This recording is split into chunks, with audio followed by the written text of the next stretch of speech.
Et si je vous disais que ce que vous appelez doute est en réalité déjà de l'amour à l'état pur? Oui. Et si ce silence, ce manque de gestes clairs, ce tiraillement émotionnel qu'il montre, ou peut-être qu'il cache, était en réalité la manière la plus pure dont l'inconscient a trouvé de vous dire qu'il vous a déjà choisi? Cette vidéo ne parle pas de suppositions ou d'illusions romantiques. C'est une plongée profonde dans les subtilités de l'âme humaine où, comme l'a enseigné Carl Jung, les sentiments les plus vrais ne crient pas, mais chuchotent. Et si vous écoutez, vous vous rendrez compte qu'il est bien plus amoureux de vous qu'il ne peut l'admettre. Et le signe le plus puissant de cela pourrait déjà être juste devant vous. Aujourd'hui, vous n'écouterez pas seulement une explication. Vous verrez clairement tout ce qu'il a toujours ressenti, mais que le monde a considéré comme exagéré. Vous comprendrez pourquoi le véritable amour se manifeste rarement avec certitude. Il se déguise en doute, en confusion, en silence déconcertant, et en regards qui en disent plus que n'importe quelle déclaration. Carl Jung disait que ce qui ne parvient pas à la conscience se manifeste comme destin, et en amour, cela est brutalement vrai. Parfois, son esprit ne comprend pas encore, mais son âme l'a déjà reconnu. Peut-être a-t-elle déjà vécu cette expérience. Cet homme qui se contredit, qui s'approche, puis s'éloigne, qui vous regarde comme s'il voyait le monde, mais qui dit ne pas savoir ce qu'il ressent, qui semble s'intéresser à vous dans les détails, mais qui hésite à envisager un sentiment, n'est pas cruel. Il est déchiré, un combat intérieur. Parce que le véritable amour désarme, et beaucoup d'hommes ne savent pas comment le gérer. Et c'est ici que commence le mystère, que Jung appellerait des réponses venant de l'inconscient. Il ne le dit pas, mais il note, observe, se souvient. Il change le ton de sa voix, son corps, ses yeux. Tout ce qui le concerne commence à réagir à votre présence d'une manière qu'il ne comprend pas lui-même, parce que l'âme agit avant la conscience. L'avez-vous remarqué? La façon dont il perçoit votre tout va bien et se rend compte que ce n'est pas vrai. Comment il se souvient de quelque chose de petit que vous aviez mentionné des semaines auparavant? Comment son regard change à votre arrivée? Comment il vous accompagne en silence? Et dans ce silence, il y a une présence, il y a un abandon, il y a une vérité, sans mots. Ce ne sont pas des détails, ce sont les signes que son âme vous a déjà reconnus. Mais l'amour, quand il est vrai, réveille ce qui était caché, fait tomber les barrières, bouleverse les certitudes. Voilà pourquoi beaucoup d'hommes résistent. Ils ne savent pas comment gérer ce qu'ils ressentent. Alors ils rationalisent, fuient, se taisent, prennent leur distance. Mais cela ne signifie pas qu'ils n'aiment pas. Cela veut dire que le sentiment est si fort qu'il les effraie. Et elle le ressent parce que son âme l'a aussi perçu. Même lorsque tout paraît flou, c'est comme si une voix intérieure lui disait « Ce n'est pas une illusion, il se passe quelque chose. Mais alors, pourquoi cette douleur ?» Parce que l'amour qui n'a pas encore été appréhendé consciemment génère un conflit. Elle doute, se demande si elle exagère, si elle interprète mal, si elle se trompe. Mais en vérité, elle voit plus clair que lui, car elle regarde avec son âme. Carl Jung nous a enseigné que souvent nous projetons sur les autres ce que nous voulons trouver en nous-mêmes. Et dans ce cas, ce qu'elle perçoit chez lui pourrait aussi refléter l'amour qu'elle est prête à vivre, mais pas encore. Et la différence de timing entre deux âmes fait souffrir. Elle est déjà là où lui doit encore arriver, mais comment savoir s'il le ressent vraiment? La réponse n'est pas dans les mots, elle se trouve dans l'inconscient, dans la manière dont il change lorsqu'il est avec elle. Comme s'il était plus léger, plus humain, plus vulnérable, comme s'il se permettait d'être lui-même sans masque. Comme si, sans pouvoir l'expliquer, il sentait qu'avec elle, il peut baisser sa garde. C'est alors que son regard s'adoucit quand il l'écoute vraiment, quand il se tait tout en restant présent. C'est quand il remarque qu'elle a coupé ses cheveux, sans qu'elle ne le dise, quand il lui demande quelque chose qu'elle a évoqué il y a longtemps, quand il se manifeste sans raison, quand il s'inquiète de sa peine sans savoir comment l'aider, mais qu'il essaie quand même. Ce sont les vrais signes, petits, discrets, mais constants, car le véritable amour n'a pas besoin de grands éclats. Il se montre dans des gestes presque imperceptibles, dans les détails invisibles aux autres, mais que son âme capte. Mais alors survient la grande question, s'il ressent tout cela, parce que le vrai sentiment ne naît pas dans le règne de la raison. Il jaillit de l'inconscient, et l'inconscient ne s'exprime pas avec des mots. Il agit par des symboles, des instincts, des gestes involontaires, une absence qui bouleverse, un désir qu'il ne sait pas nommer, par ce mouvement qu'il répète sans comprendre pourquoi. Il ne comprend pas encore, mais il le ressent déjà et doit en prendre conscience. Le temps de l'âme n'est pas le même que celui de l'esprit. Il est confronté à un amour qui naît au plus profond de son être, un amour qui est encore en train de prendre forme, un amour qui lutte encore contre les barrières qu'il a édifiées pour se protéger, un amour qui pourrait être le premier à le toucher véritablement. C'est pourquoi il hésite, cela le déroute, cela le contredit, parce que ce sentiment dépasse sa capacité rationnelle à l'appréhender, et cela le déstabilise. Mais l'amour inconscient est le plus authentique, car il ne dépend ni de choix, ni d'intention, ni de stratégie. Il se produit tout simplement. Jung disait que ce qui est inconscient, s'il est ignoré, gouverne notre vie, et nous l'appelons destin, et c'est peut-être ce qui lui arrive maintenant. Son âme le reconnaît comme étant son destin, même si son esprit ne le comprend pas encore. Et quand cela se produit, tout change. Sa façon de penser, sa façon de se mouvoir, la manière dont son monde, sans raison apparente, commence à se réorganiser autour d'elle. Alors, ne vous fiez pas uniquement à leurs paroles. Observez ce qu'il fait, regardez comment il l'aperçoit même en plein chaos, comment il trouve des moyens d'être près d'elle, comment parfois il se contredit, parce qu'il s'efforce de nier ce que son inconscient a déjà décidé. Et s'il se sent perdu, c'est parce qu'il est confronté à un amour encore, en train de naître. Mais cet amour naît du lieu le plus sacré, cet espace où l'âme agit avant même la conscience. Et le premier signe de tout cela peut-être, il l'a déjà vu, seulement il ne lui a pas encore donné de nom, mais il finira par le faire. Dans les minutes qui viennent, il va s'immerger dans les signes les plus profonds que Jung nous a appris à reconnaître. Il comprendra comment son énergie change en sa présence, comment il commence à la protéger à sa manière invisible, comment il pense à elle en son absence, et pourquoi, même sans le courage de l'avouer, il est déjà profondément amoureux. Il verra non pas ce qu'elle dit, mais ce que son âme crie en silence. Et peut-être au terme de tout cela, il découvrira quelque chose d'encore plus profond, que ce lien n'a pas commencé maintenant, et peut-être même pas dans cette vie. A-t-il déjà ressenti que quelqu'un la voit, mais pas avec les yeux, qu'il y a quelque chose dans la façon dont on la regarde, même sans s'en rendre compte? Quelque chose qui vibre à une fréquence inexplicable, mais qui se ressent intensément. C'est comme si, pendant quelques secondes, elle oubliait le monde et devenait le centre silencieux de tout ce qu'elle ne peut nommer. Elle détourne rapidement le regard, change de sujet, fait semblant que rien ne s'est passé, mais quelque chose s'est produit.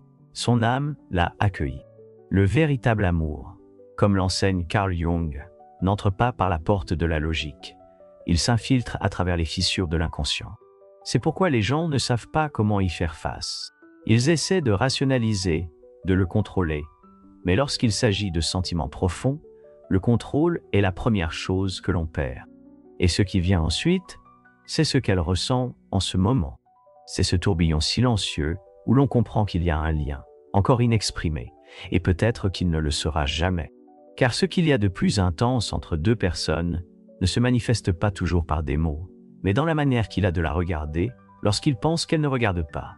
C'est quand il prononce son nom sans y penser, quand il garde des histoires pour les raconter plus tard, quand il devient plus silencieux en sa présence.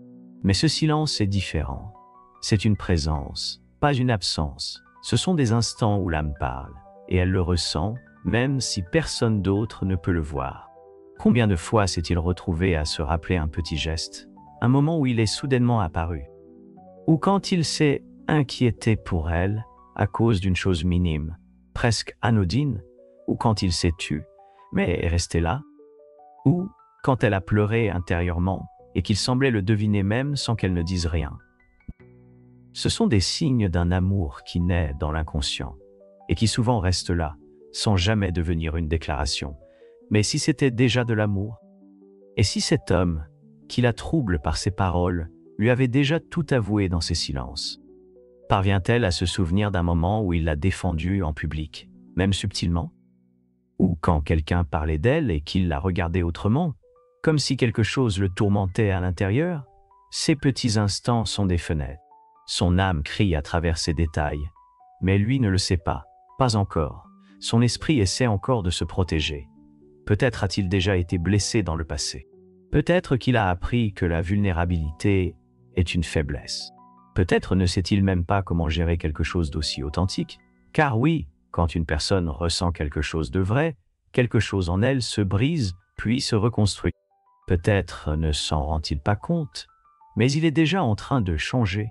Parfois c'est subtil. Il commence à s'intéresser à ses idées, écoute ses opinions avec plus d'attention, change de ton, ajuste ses plans, et tout cela semble fortuit. Mais ce n'est pas le cas. Il est en train de se réorganiser intérieurement. Car le véritable amour bouleverse les choses et crée de magnifiques désordres. L'a-t-il déjà vu se produire? Un homme qui était tout en raison et qui commence soudainement à hésiter devient plus réfléchi, plus présent, parfois même un peu instable. Ce n'est pas de l'indécision, c'est une transition.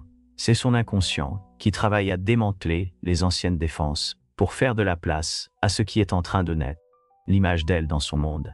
Et peut-être qu'il lutte encore. Combien d'hommes, lorsqu'ils commencent vraiment à aimer, se retiennent? Non pas parce qu'ils ne le ressentent pas, mais parce qu'ils le ressentent trop. Parce qu'elle représente soudainement plus qu'une simple présence agréable.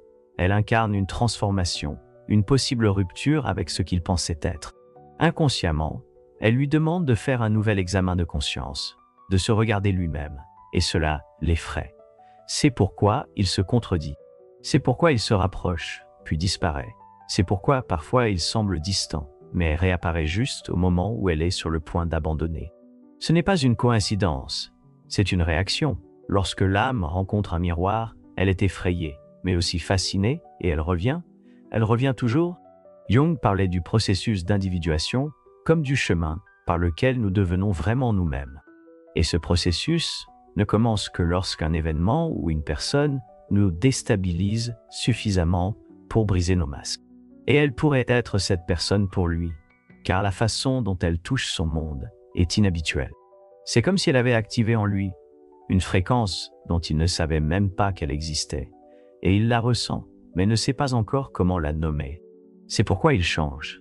Regardez, il ne la traite pas comme les autres. C'est uniquement avec elle qu'il se contredit, qu'il est déconcerté. Il devient plus vrai, plus humain, plus désordonné, seulement avec elle. Et c'est le plus grand signe, car le véritable amour n'arrive pas pour renforcer l'ego. Il vient pour démanteler, pour reconstruire autrement.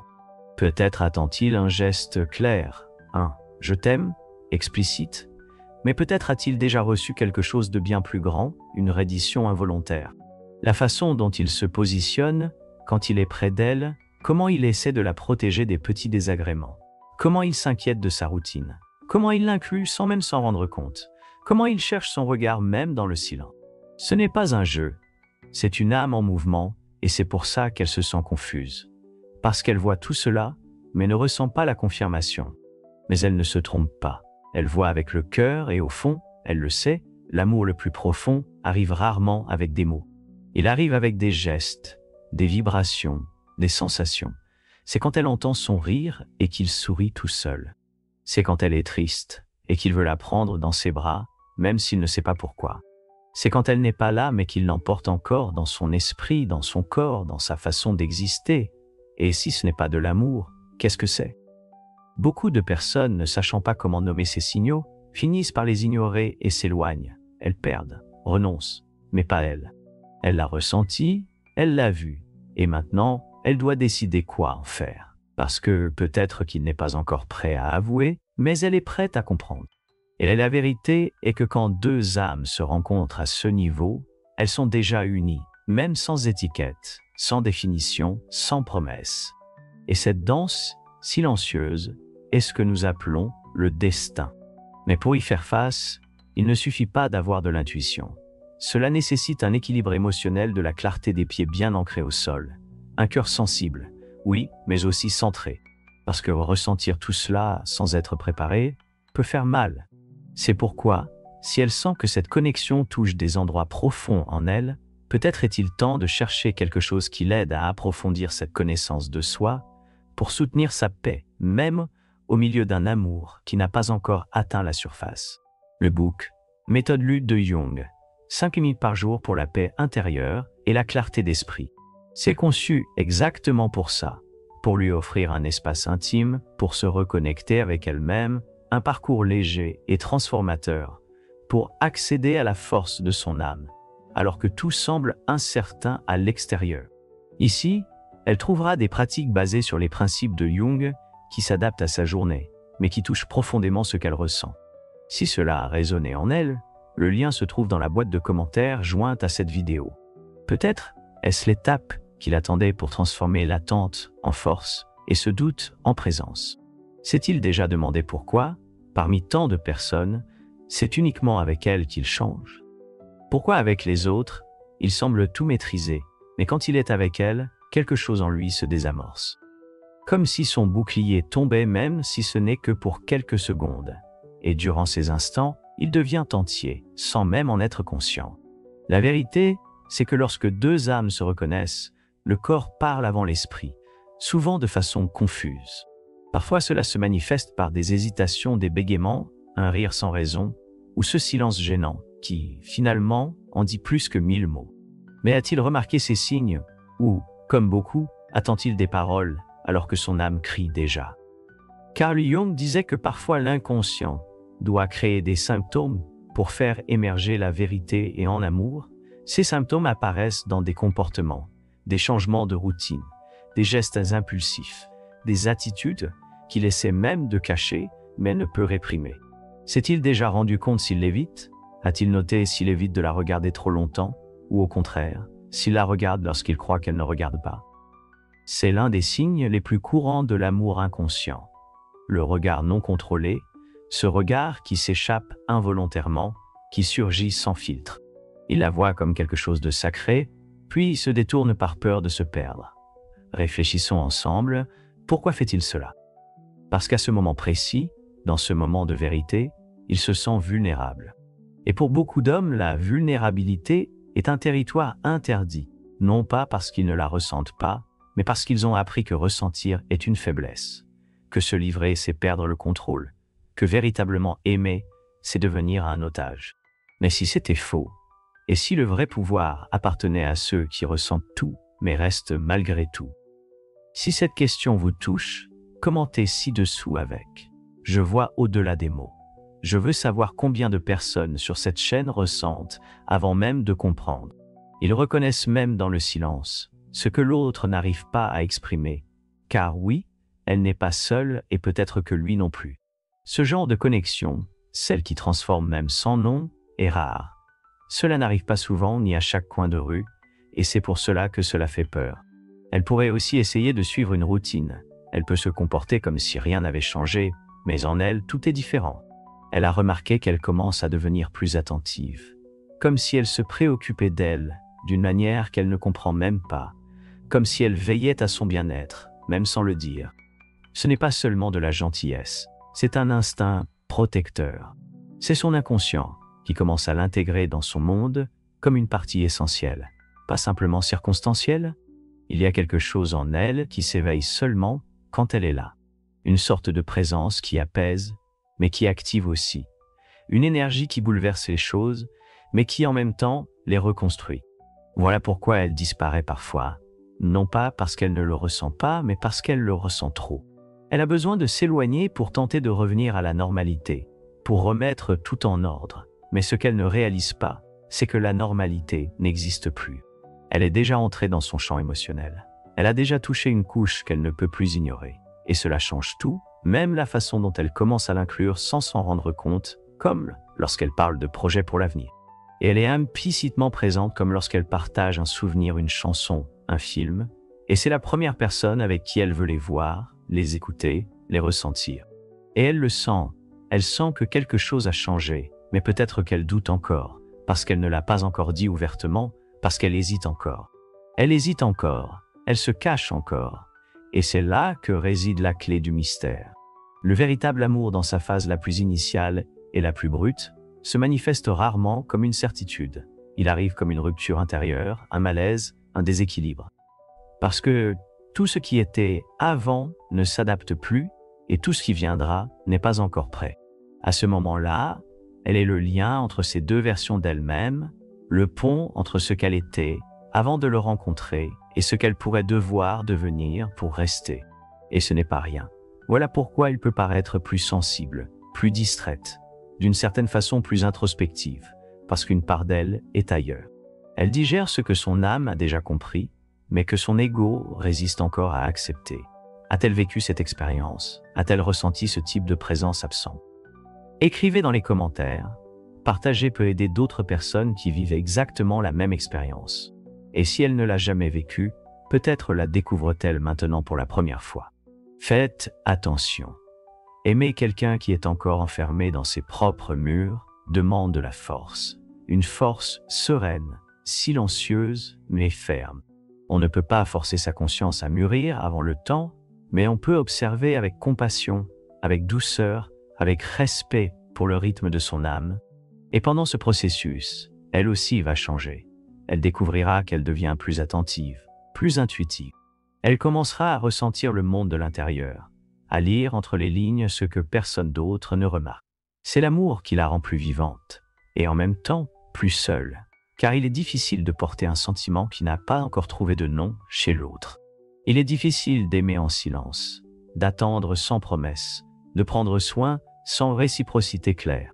Mais si tout cela semblait inutile, et qu'elle commençait peu à peu, même sans s'en rendre compte, à abandonner, alors qu'elle remarque les signes, elle commence à l'écouter autrement, à accorder de l'importance aux choses qui lui tiennent à cœur. Peut-être qu'elle change quelques petites habitudes, peut-être devient-elle plus sensible à ses émotions, peut-être s'intéresse-t-elle à ce qu'elle ignorait auparavant. Tout cela, c'est son âme qui tente de l'inclure, non pas comme une personne de plus, mais comme quelqu'un qu'elle ne veut pas perdre. La chose la plus surprenante, c'est qu'elle continue parfois à lutter, cherche encore à maintenir les apparences, mais le corps ne ment pas, ses yeux ne mentent pas. La façon dont elle cesse de parler d'elle-même pour l'écouter ne ment pas. Ce n'est pas un hasard, c'est un attachement en devenir. Et quand elle en prend conscience, quand elle réalise l'ampleur de ce qui est en train de naître, elle commence aussi à changer. Elle ne veut plus de miettes. Elle ne se contente plus de la surface, car elle comprend qu'il y a une profondeur. Et cette profondeur exige du courage. Le courage d'attendre, mais aussi le courage de se protéger, car tous les hommes qui éprouvent des sentiments profonds ne sont pas prêts à les vivre. Et son défi est de comprendre la différence. Savoir quand rester et quand lâcher prise. Mais pour l'instant, si elle est arrivée jusqu'ici, c'est parce qu'elle sent qu'il y a quelque chose de vrai, quelque chose qui mérite d'être accueilli avec délicatesse, quelque chose qui est peut-être plus grand que nous deux. À ce moment-là, j'aimerais lui adresser une simple invitation. Si cette vidéo a touché quelque chose en elle, qu'elle commente ci-dessous un mot qui décrit ce qu'elle ressent en ce moment. Confirmation, confusion, espoir, peur ou simplement vérité. Cette parole peut sembler anodine, mais elle renferme tout un univers d'émotions et peut-être en l'écrivant, elle commencera à donner un nom à ce qui jusqu'à présent est resté invisible. Car c'est ce que fait l'amour. Il commence de manière imperceptible, puis devient inévitable. Et si vous le ressentez, ne le négligez pas, car lorsque l'âme commence à réagir, le corps, la vie, le destin, tout se met en mouvement, et ce qui suit peut tout changer. Il y a des moments où un homme commence à changer, mais si silencieusement, si subtilement, qu'il croit rester le même. Pourtant, ce n'est pas le cas. La transformation débute dans l'invisible, dans ce qu'il ressent quand elle n'est pas là. À quoi pense-t-il quand il se couche la nuit et que tout est silencieux, dans la manière dont elle surgit dans ses pensées, non pas parce qu'il la force, mais parce qu'elle se présente. Cela peut être une odeur qu'il perçoit et qui lui évoque sa présence, cela peut être une phrase qu'elle a prononcée et qui lui revient en mémoire, sans raison apparente. Cela peut être une situation ordinaire dans laquelle il se surprend à penser que si seulement elle était là, maintenant. Ces signaux ne font pas de bruit, mais ils sont la preuve la plus forte que son âme est déjà en mouvement. Et ce n'est pas une vision idéalisée. C'est la psyché humaine dans son état brut. Jung disait que les symboles qui vivent dans l'inconscient sont animés. Et lorsqu'ils sont activés par de vraies émotions, ils commencent à réorganiser notre réalité intérieure. Elle n'est pas simplement une présence physique dans sa vie. Elle est devenue un symbole émotionnel, un point de référence invisible, un axe, et cela change tout.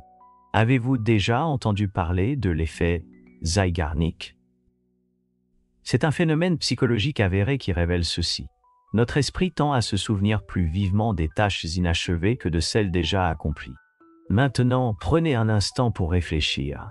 Que se passe-t-il lorsqu'un sentiment reste en suspens, quand l'amour n'est pas exprimé?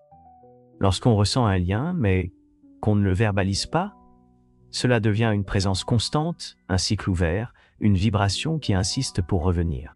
C'est exactement ce qui arrive lorsqu'un homme est amoureux, mais qu'il ne l'a pas encore compris.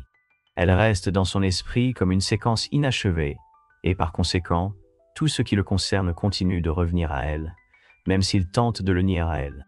Vous vous souvenez de cette fois où il a réagi de manière disproportionnée à quelque chose de minime, peut-être une critique, un commentaire à son sujet, ou une situation où elle a pris ses distances? Ce n'était pas cet instant en lui-même. C'était tout ce qui s'accumulait en lui et qu'il n'a pas encore traité. La psychologie appelle cela le transfert émotionnel. Jung a été l'un des premiers à observer comment nous projetons nos affects non résolus sur des personnes présentes. En d'autres termes, quand elle entre dans sa vie et fait remonter un sentiment authentique, cela active aussi des parts internes restées en sommeil, et il ne sait pas comment les gérer. Elle devient un miroir, et tout vrai miroir révèle à la fois ce qui est beau et ce qui est blessé. Cela peut expliquer pourquoi parfois il se manifeste intensément, puis se replie. Pourquoi un jour il semble disponible et le lendemain indisponible. L'aimer est peut-être pour lui un chemin inévitable, mais effrayant. Combien d'hommes connaît-il qui ont appris que l'amour exige une prestation? Qu'elle doit être sûre, stable, avoir quelque chose à offrir avant de se donner. Maintenant, imaginez ce qui se passe lorsqu'ils trouvent un amour qui ne demande que leur présence. Ils s'effondrent et commencent à changer sans comprendre pourquoi. Il peut remarquer qu'ils perdent l'appétit ou deviennent plus introspectifs. Leurs pensées s'éloignent. Quelque chose semble étrange, mais en même temps plus humain, plus fragile. Ces signaux sont réels. Ils sont la réponse du corps à un mouvement psychique qui s'opère. C'est l'inconscient qui réorganise les priorités. C'est l'âme qui commence à écrire un nouveau chapitre.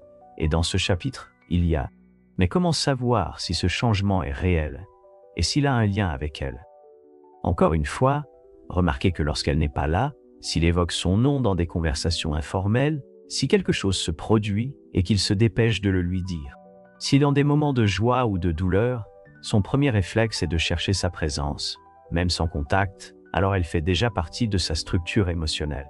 Des études sur le comportement affectif montrent que lorsqu'un lien émotionnel profond commence à se former, le cerveau active des zones spécifiques responsables de la prise de décision, de l'empathie et de la projection dans l'avenir. En d'autres termes, le corps agit comme si cette personne faisait déjà partie de son projet de vie, et cela se produit même avant que la conscience ne prenne le dessus. C'est pourquoi il commence souvent à parler d'avenir, et elle est là. Bien qu'elle ne le dise pas ouvertement, elle est bien là, entre les lignes, dans les intentions, dans le silence des phrases inachevées. Et si cela vous est déjà arrivé, n'hésitez pas à partager en commentaire. Je l'ai ressenti, ce n'est pas qu'une question d'engagement, c'est parce que beaucoup d'autres vivent exactement la même chose en ce moment. Et ces mots apportent une confirmation, un lien, un soulagement. Parce que vivre ce genre d'amour sans nom est magnifique, mais aussi solitaire. Et il est important de savoir qu'il n'est pas la seule âme à attendre, à vouloir être reconnue, à vouloir être découverte. Mais attention, ne confondez pas le silence avec l'absence de sentiment. La science du comportement révèle que beaucoup d'hommes n'ont jamais appris à identifier leurs émotions les plus simples. Leur vocabulaire émotionnel est souvent restreint. Ils savent exprimer la colère, la faim, le désir, mais ils ignorent comment traduire la confusion, l'admiration, l'émerveillement, la vulnérabilité. Or, l'amour, le véritable amour, englobe tout cela. C'est pourquoi il paraît perdu. C'est ainsi que vous êtes arrivé là où personne n'était jamais allé auparavant. Cela a réveillé en lui le souvenir d'un quelque chose qu'il ne savait peut-être même pas qu'il cherchait. Elle est devenue ce silence entre ses pensées, le corps qui lui manque même entouré de monde, la voix qui résonne quand il ne veut entendre personne d'autre. Et c'est la preuve que quelque chose de réel se passe. Même s'il ne le dit pas, même s'il le nie, même s'il fuit, elle fait déjà partie de sa transformation. Et peut-être se demande-t-il maintenant, mais combien de temps cela peut-il durer? La réponse est, jusqu'à ce qu'il soit prêt. Et oui, cela peut prendre du temps. Ça peut être lent, douloureux, confus, mais cela peut aussi être le début de quelque chose que ni l'un ni l'autre n'attendaient. Parce que quand l'âme reconnaît, elle n'oublie jamais. Et c'est vrai aussi pour ceux qui n'ont pas le courage de regarder, mais voici une donnée étonnante. Une étude réalisée par l'Université de Syracuse aux États-Unis a révélé que le véritable amour active les mêmes zones cérébrales que la toxicomanie, avec une différence majeure. L'amour, s'il est réciproque et mature, a un pouvoir thérapeutique. Il transforme littéralement les structures émotionnelles du cerveau. En d'autres termes, l'amour guérit, mais seulement quand il sort de l'inconscient et trouve sa place pour exister. Et à ce stade du voyage, peut-être que son rôle est de se permettre de ressentir, mais son rôle est aussi de continuer à voir. Car rien n'est plus précieux que d'être vu par quelqu'un qui ne parvient pas encore à se voir lui-même. Et si elle sent que c'est ce qui se passe, maintenant qu'elle est le reflet qu'il évite, mais qu'il cherche à nouveau, alors elle est déjà dedans, non seulement dans sa vie, mais aussi dans le processus profond de croissance émotionnelle qu'il n'a jamais expérimenté. Et cela, en soi, est l'amour dans sa forme la plus pure. Ce qui en découle lui appartient, mais ce qu'elle fait de ce qu'elle ressent à présent lui appartient. Et peut-être que la prochaine partie de cette vidéo l'aidera à mieux comprendre ce qui est sur le point de se passer. Parce que se passe-t-il quand l'amour cesse d'être seulement intérieur et commence à se manifester dans les actes? Il arrive un moment où son silence ne fait plus mal, mais confirme un instant où il cesse de chercher des signes extérieurs, car tout en elle le sait déjà. C'est alors qu'elle prend conscience. Elle n'a pas besoin de dire « je t'aime » pour être complètement submergée par ce sentiment, car certains amours ne peuvent s'exprimer avec des mots. Cela déborde dans la manière dont quelqu'un change, sans même s'en rendre compte. Et maintenant, il le voit. Il voit déjà comment il a commencé à modifier ses pas, comment il y réfléchit à 2 fois avant de prendre une décision, comment il réorganise silencieusement son emploi du temps. Comment il commence à éviter certaines situations, non pas parce qu'elle le lui a demandé, mais parce qu'elle occupe déjà une place dans son avenir, et il le sent même s'il ne peut pas l'expliquer. Et ici, sur le seuil entre ce qui est et ce qui n'a pas encore été dit, naît l'une des plus grandes vérités de l'amour. Cela se transforme avant même d'être nommé. Combien de fois l'a-t-il senti dans l'air, ce mélange étrange d'absence et de présence, de doute et de certitude, d'attente et de rencontre? Comme s'il vivait une relation qui n'a pas encore commencé, mais qui existe déjà dans chaque geste, dans chaque changement, dans chaque choix invisible. Elle est devenue un point d'impact émotionnel dans sa vie. Et c'est rare, très rare. La plupart des gens traversent notre vie sans laisser de traces. Ils viennent et s'en vont, partagent des heures et des histoires, mais ne provoquent pas de changement. Elle, non. Elle est devenue ce type de présence qui désorganise, mais révèle aussi, car au fond, elle n'a pas seulement touché son cœur, elle a réveillé sa conscience. Et c'est cela, Gian Pedro, la partie la plus intense et dangereuse de l'amour. C'est quand on commence à voir les choses différemment à travers elle. Et cela peut être libérateur, mais aussi effrayant, car beaucoup de gens passent leur vie à éviter ce miroir.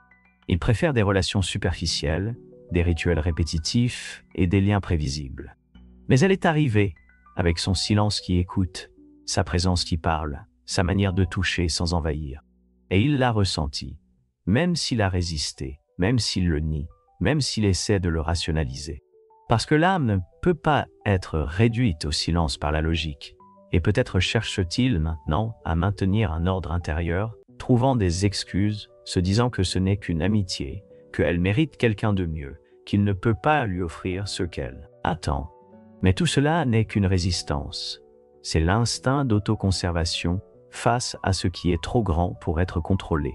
Car le véritable amour exige quelque chose que peu de gens sont prêts à offrir. L'abandon, et l'abandon émotionnel, est une rupture. Il demande de démanteler ses propres défenses, d'accepter ses fragilités et de lâcher prise. Embrasser l'incertitude est un processus de mort et de renaissance de l'ego, des croyances, des peurs.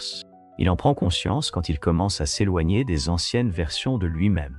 Peut-être cesse-t-il d'aller dans les lieux qu'il appréciait. Peut-être change-t-il ses conversations, ses amis, ses valeurs.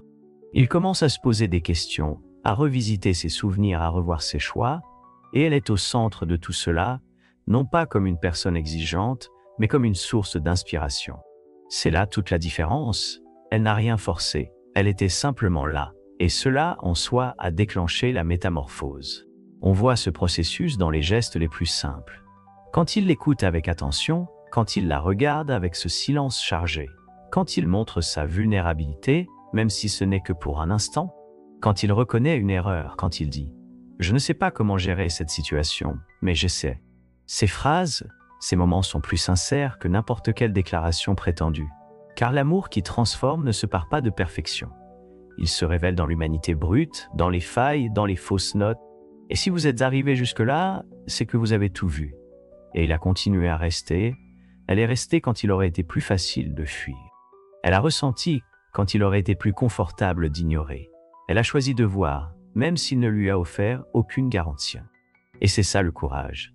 Le courage d'aimer à l'époque de l'autre, de respecter le cheminement de l'autre sans perdre de vue le sien, de garder le cœur ouvert tout en restant les pieds sur terre, de faire confiance à l'invisible. Mais peut-être qu'elle est fatiguée, peut-être se demande-t-elle « Combien de temps dois-je rester ? Combien de temps dois-je attendre une clarté qui pourrait ne jamais arriver ?» Ce sont des questions légitimes, nécessaires humaines, car personne ne devrait vivre dans une attente éternelle. Et elle a le droit d'être aimée pleinement, pas seulement en silence, pas seulement entre les lignes. Alors, voici la solution.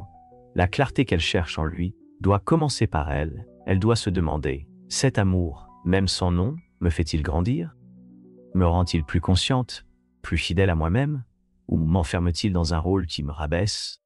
C'est la réponse la plus honnête qu'elle puisse se donner, car aimer quelqu'un que l'on n'est pas encore prêt à aimer en retour peut être magnifique, mais cela peut aussi devenir une prison.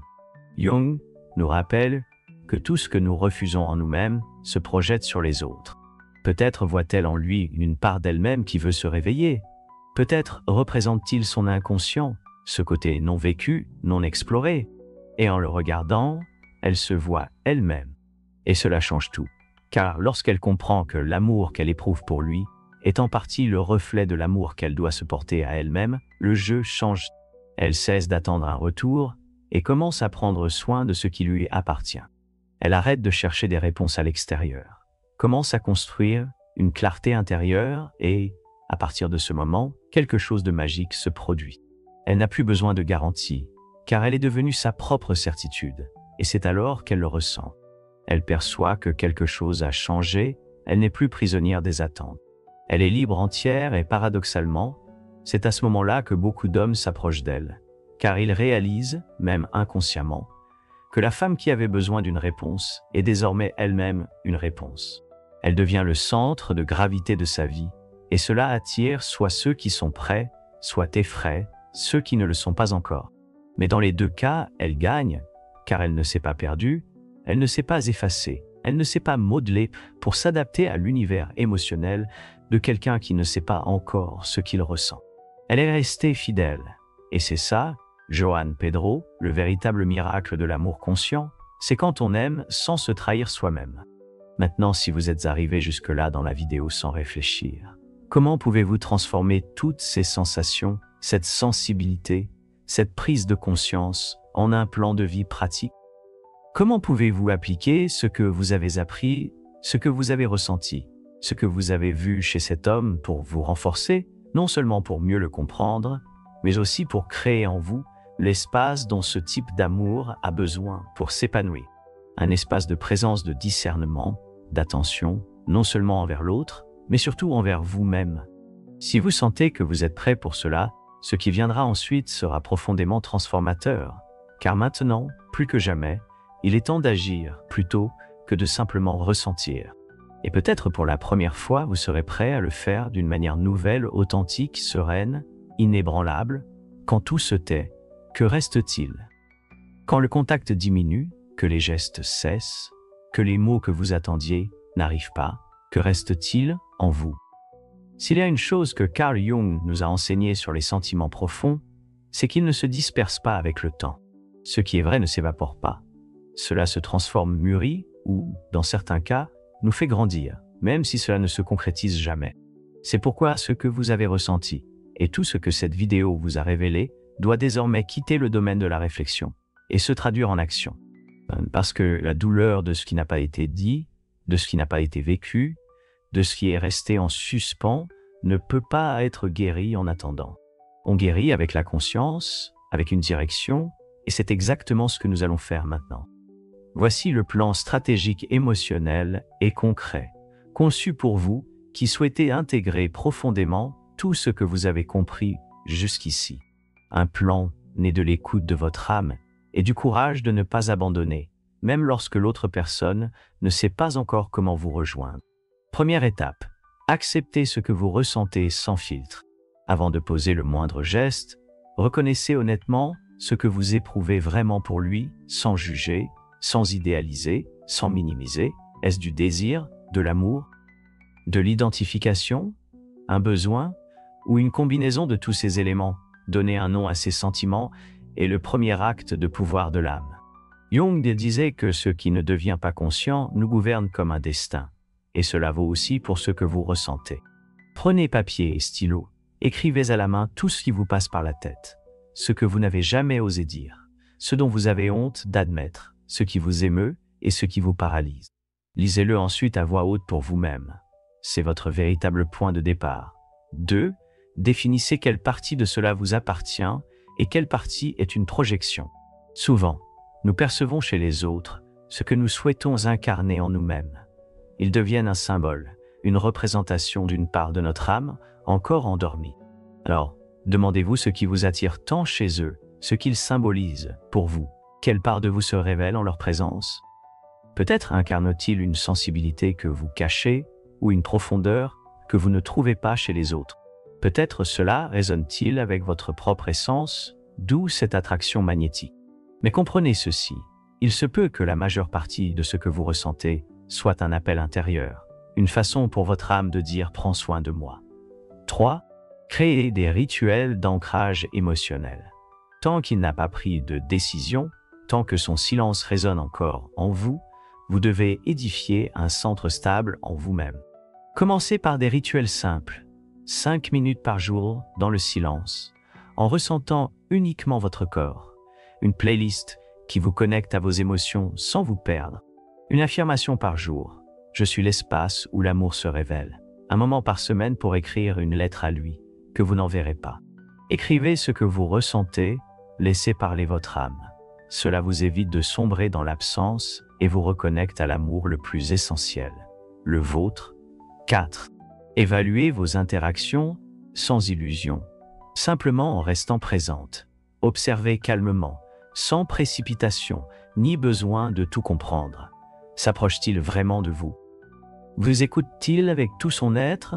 Prend-il soin de vous dans les détails? Change-t-il pour vous ou juste pour être avec vous? N'analysez pas avec impatience, analysez avec amour, mais un amour lucide. Vous méritez une réciprocité émotionnelle et vous ne pouvez accueillir pleinement cet amour que si vous êtes certaine de ne pas vous abandonner pour vous adapter. Prenez des décisions qui respectent votre temps, mais aussi le leur. Attendre trop longtemps est un choix et les choix ont leurs conséquences. Ne vous laissez pas enfermer dans un cycle d'attente sans fin. Posez des limites à votre âme, par exemple. J'attends, mais en attendant, je vis. J'aime, mais je ne cesse pas de m'aimer. J'observe, mais je ne reste pas figé. Cette attitude change tout. Elle envoie un message énergétique clair à l'univers, mais aussi à lui. Je ne t'attends pas, je me choisis. Autorisez-vous à ressentir tout ce que vous vivez, sans pour autant vous bloquer. Elle peut pleurer pour une personne qui ne lui a jamais dit qu'il l'aimait. Elle peut être émue par une histoire qui ne s'est jamais produite, mais elle ne doit pas transformer ce sentiment en un autel éternel, car elle mérite aussi quelqu'un qui soit là pour elle. Alors qu'elle pleure, qu'elle écrive, qu'elle parle, mais surtout qu'elle avance, qu'elle cherche des conseils, qu'elle échange avec des amis, qu'elle marche, lise, rit, vive. Le vrai amour ne demande pas l'immobilisme, il s'adapte, mûrit, trouve de nouvelles façons d'exister. Faire de la place à la réponse émotionnelle la plus importante, la sienne. La question n'est plus m'aime-t-il? Désormais, c'est « Comment puis-je m'aimer moi-même tout en aimant quelqu'un qui ne sait pas encore comment m'aimer ?» Cette réponse change tout, car quand elle la trouve, elle se libère. Elle réalise qu'elle peut avoir des sentiments profonds pour quelqu'un tout en choisissant de ne pas vivre dans la distance. Elle comprend qu'elle peut chérir ce lien tout en s'ouvrant à la nouveauté, au présent, à l'instant. Elle saisit que l'amour est un portail, mais que sa maison, c'est elle-même. Et si elle est arrivée jusqu'ici, si elle a ressenti chaque mot, chaque silence, chaque moment profond de ce voyage, alors elle est prête à vivre cet amour de manière plus consciente, plus pleine, plus légère, avec lui ou sans lui. Mais cela demande un soin quotidien pour son âme, un espace intime pour organiser ses sentiments, pour nommer les symboles qui apparaissent, pour préserver sa voix intérieure au milieu de la confusion émotionnelle. À ce stade, j'aimerais lui faire une suggestion qui pourrait être son prochain pas. L'e-book Méthode Lutte de Jung, 5 minutes par jour pour la paix intérieure et la clarté d'esprit. Ce programme a été créé spécialement pour des moments comme celui-ci. Ce n'est pas un livre sur les relations, c'est un guide intime, émotionnel et transformateur pour revenir à soi chaque jour. Avec des pratiques courtes et profondes, guidées par la psychologie de Jung, l'e-book l'aide à mieux percevoir ce qu'elle ressent, à dissoudre l'angoisse silencieuse, à réorganiser ses pensées et surtout à se reconnecter avec sa paix intérieure, même quand son monde émotionnel est en désordre. Si elle pense que cela peut lui correspondre, le lien se trouve dans la boîte de commentaires sous cette vidéo. C'est l'espace le plus sûr pour continuer ce voyage, maintenant avec plus de présence et de clarté. Enfin, si cette vidéo a éveillé quelque chose de vrai en elle, si elle s'est reconnue à un moment de cette histoire, je vous invite à liker cette vidéo. Cela aide YouTube à diffuser ce contenu à un plus grand nombre de personnes qui, comme elle, vivent cet amour silencieux et profond. Si elle le souhaite, qu'elle partage son expérience dans les commentaires. Si elle préfère, elle peut rester anonyme. C'est un espace sûr. Chaque mot qu'elle écrit peut éclairer le chemin de quelqu'un d'autre. Et si elle n'est pas encore abonnée à la chaîne Plénitude in Réflexion, qu'elle le fasse dès maintenant. Ici, chaque vidéo est une pause, un murmure à l'âme, un miroir pour ceux qui ressentent trop. À la prochaine vidéo, elle n'est pas seule.